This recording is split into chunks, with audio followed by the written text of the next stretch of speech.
This was supposed to be a routine police call, the kind that happens thousands of times every day across the United States. A suspected shoplifting incident, no weapons reported, no violent crime in progress, but within minutes, this encounter would turn deadly. Captured entirely on police body-worn cameras, the shooting of 21-year-old Takia Young, a pregnant woman, would ignite nationwide outrage, protests, and a fierce debate over police use of force. Tonight, we're breaking down exactly what happened, step by step, using the body cam footage and official reports. On August 24th, 2023, police were dispatched to a Kroger grocery store parking lot in Blendon Township, Ohio, after store employees reported a suspected shoplifting incident involving a woman who had left the store without paying. That woman was Takia Young. When officers arrived, Young was seated inside her vehicle in the parking lot. According to police, they believed she had stolen alcohol. No weapon was reported. No active threat was identified. What followed next would all be captured by body-worn cameras. Bodycam footage shows officers approaching Young's vehicle from multiple angles. They attempt to speak with her and instruct her to step out of the car. Young does not comply. She remains inside the vehicle, appearing confused and distressed.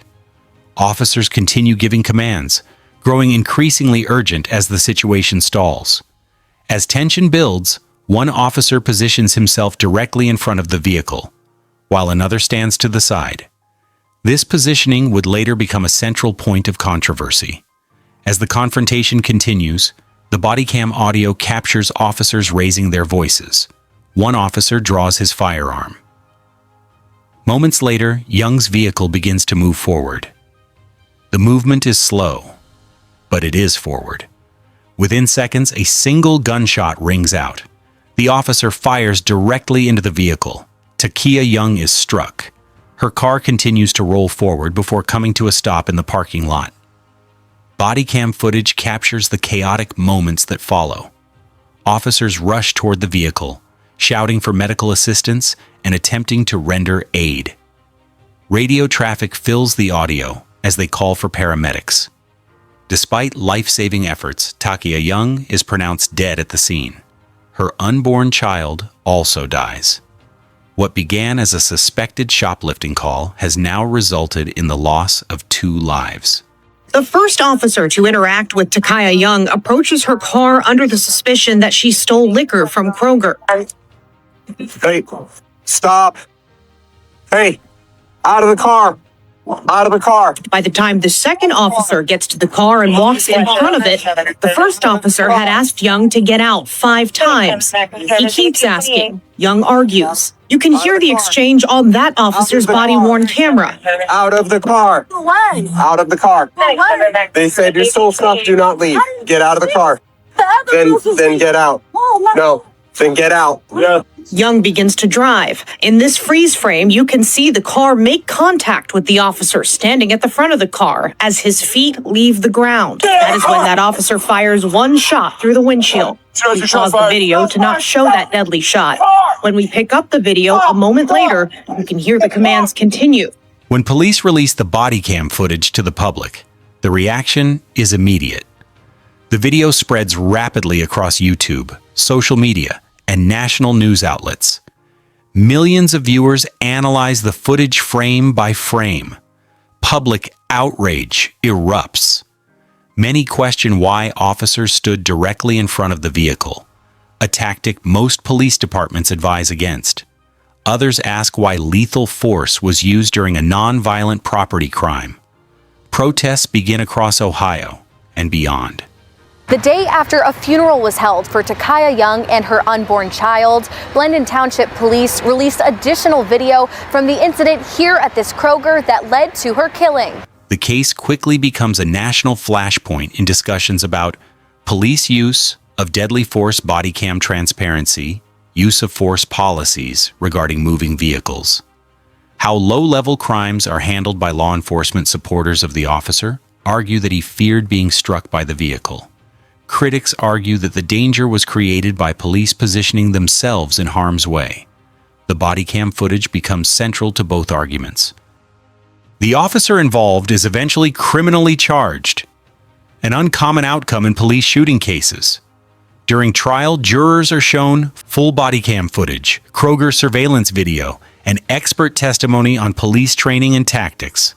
This video shows Takaya Young walking around State Liquor inside Kroger, taking several bottles of alcohol and putting them in her bag. She then leaves the store with 2 other women.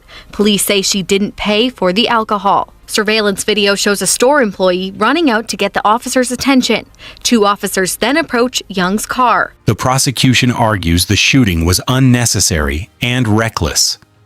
The defense argues the officer acted in self-defense. After deliberation, the jury delivers its verdict. The officer is acquitted. Family attorney Sean Walton argues he raised his gun when the car was not in motion, and so he had an intent to kill. Kaya Young was being detained and questioned regarding a theft that occurred. That theft did not need to escalate to the use of deadly force. The acquittal sparks renewed protests and widespread frustration. For many, the verdict reinforces long-standing concerns about accountability in police-involved shootings. For others, it underscores the legal standard officers are held to when they claim fear for their lives. Once again, body cam footage becomes both evidence and a battleground. We have breaking news. A jury has acquitted a former Ohio police officer who shot and killed a pregnant woman in a confrontation over alleged shoplifting. The 21-year-old was accused of shoplifting when Officer Connor Grubb approached her car. He says her car then rolled towards him and he shot in self-defense.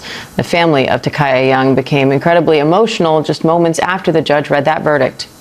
Mr. Grubb, Mr. Grubb, you're... It's not right. You didn't walk away free. She never looked in. It's not right.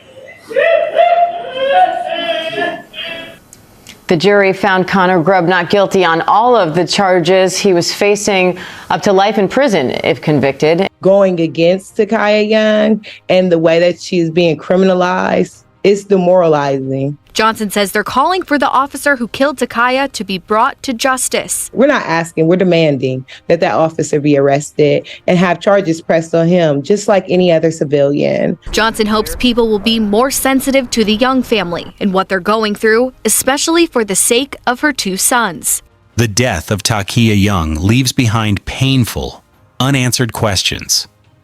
Should officers ever stand in front of a vehicle during a stop? Should deadly force be used during minor property crimes? And how many of these moments would remain unseen without body cameras? What this case makes clear is that every second of footage matters, and that body cams don't just record events, they shape public trust, accountability, and the national conversation around policing.